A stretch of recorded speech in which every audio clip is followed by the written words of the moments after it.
The next day, Suzanne and I woke up, grateful we had only used our diapers for number one.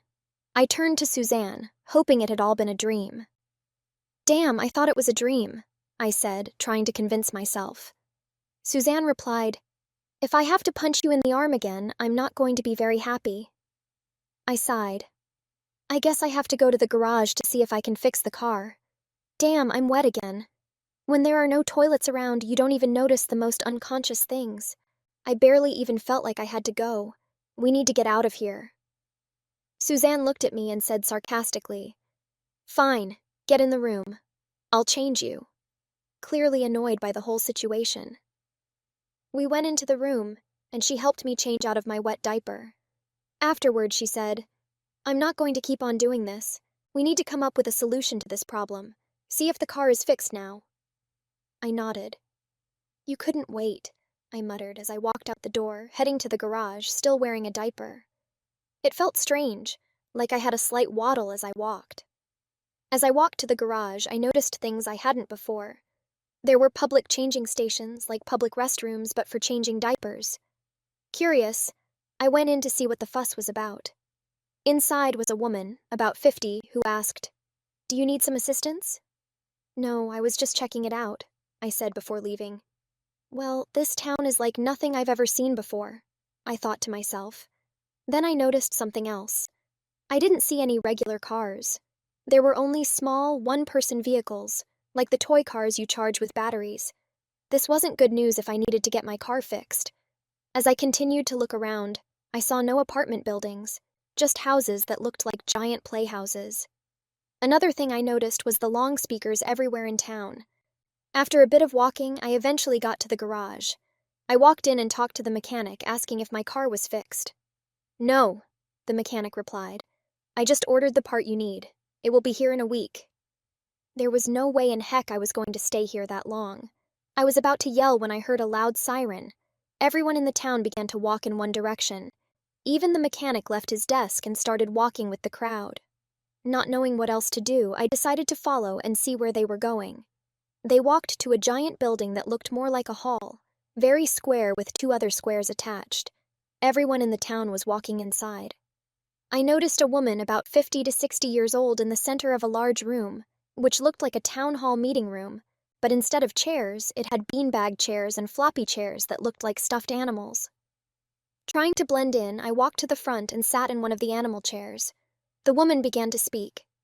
"Hello, my little ones," she said loudly. "Hello, Mail Mommy," everybody responded. "Has everybody been good boys and girls?" she asked. The townspeople all replied, "Yes." "Not everybody," she said. "Judy Wilson and Fred Wilson were very bad little ones. They tried to install a toilet in their house. They are going to get a timeout." Then the sheriff came out, and I noticed his name tag said Daddy Sheriff. He walked up to Mr. and Mrs. Wilson and said, "You two will have to take a timeout." They followed him to a back room. What the hell is going on here? I thought. I need to get out of this town. After the meeting adjourned, I wasn't sure what to do, so I went back to the motel as quickly as I could to talk to Suzanne. "We need to come up with a plan. What have we gotten ourselves into?" I thought as I walked. As I passed by the houses, I noticed they all had childish furniture inside, play blocks and other toys. When I got back to the motel, I unlocked the door and found Suzanne taking a shower. I started shouting, "Suzanne, Suzanne, you won't believe what just happened." But she wasn't in the room. Then she walked in and said, "What? I had to take a shower downstairs. They only have showers in the office." I asked her to sit down. I need to explain what I saw. Before I could do that, the sheriff walked in. He didn't knock. He just walked in as Suzanne and I were sitting at the table. Just before I was about to explain to Suzanne what happened, he sat down quietly and very calmly. "I told you before, this town is very different. I think you guys might need a timeout. Mail Mommy thinks you guys might need a nap too. You seem kind of cranky." At the same time, I was about to go to Suzanne, but then I felt a rumbling in my stomach. Let's just say I no longer had a reason to scold Suzanne. The sheriff saw this and muttered, "Mayor Mommy will be pleased." He then grabbed Suzanne and me by the hand and led us to a tube. In the tube was a changing station that changed us. I'm not going to tell you the rest because it's personal. After we got changed and put on some clean diapers, the sheriff asked, "Are you two ready to behave, or do you need another timeout? I hope you're not naughty, perhaps needing a spanking." Suzanne and I did not answer him. We just shook our heads no. "I'm going to show you where you'll be staying in Pamperville. It's going to be your home now," he said. It was the most complex thing ever because he took our clothes after the change. All I had on was a giant blue diaper with clouds, and Suzanne had a pink one with ducks and only a bra. No pants or shirt for either of us. The sheriff commanded, "Let's get a move on it now," in a patronizing voice. Before we knew it, we were walking once again after the sheriff. This time, he drove about 5 minutes without saying a word until we reached our destination. We pulled up to a house that looked like a giant playhouse, like the type you see with Playmobil and stuff as a kid. But this was different. It was like a Playmobil house, but you could actually live in it. I would say it was the size of our apartment.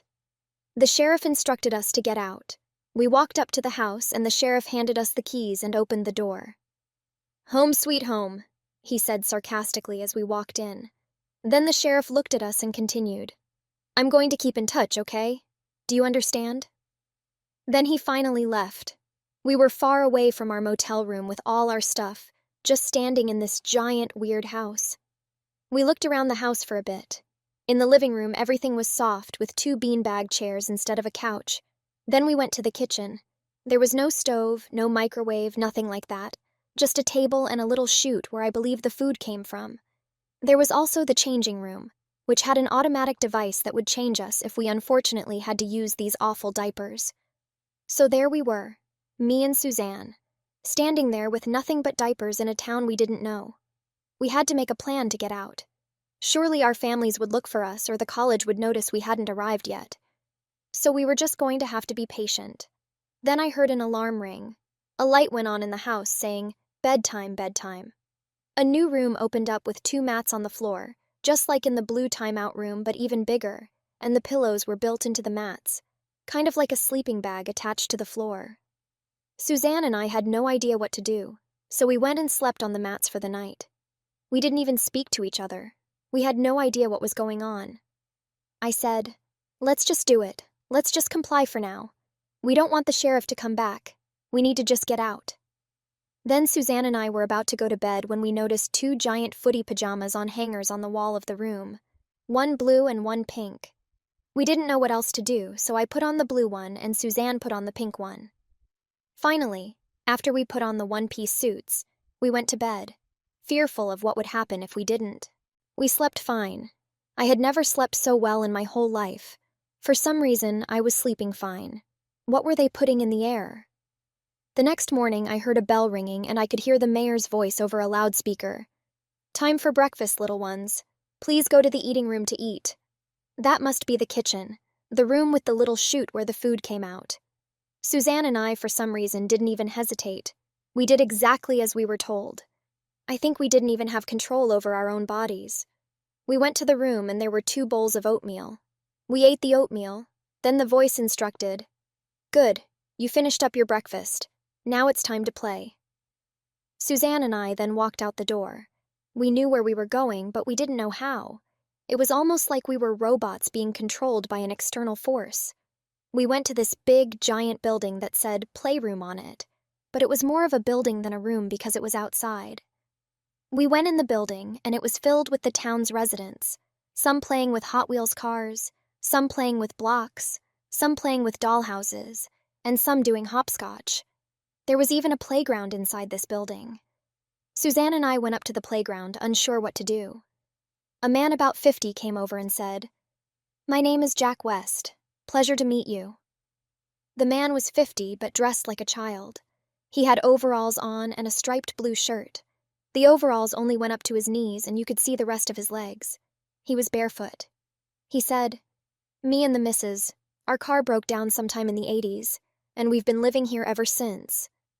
Was this my fate? Was I going to be trapped in this town forever? Then I asked him, not thinking, "You don't want to leave? You don't want to go back to your regular life?" The man got a frightened, terrified look on his face, and then started acting like a child, screaming, "Don't say that again! Don't say that again!" Suzanne and I didn't know what to do. We went to the swing set inside the building, which was the most bizarre thing we had ever seen. We sat on the swing set, not even saying anything, unsure what to do. Finally, I told Suzanne, "We gotta get out of here.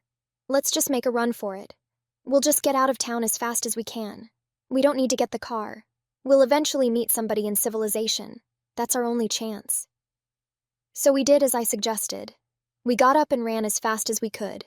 Thank you for tuning in to this edition of Mommy Sarah's Story Time. If you enjoyed the stories, please support the channel by liking and subscribing. Remember, my channel is not monetized, and I write most of the content myself. On occasions when I don't, it's sourced through emails from trusted contacts. Please feel free to like, share, and subscribe. If you're able to, consider making a donation to support our channel. Your support means a lot. Thank you so much for watching, and I look forward to sharing more stories with you.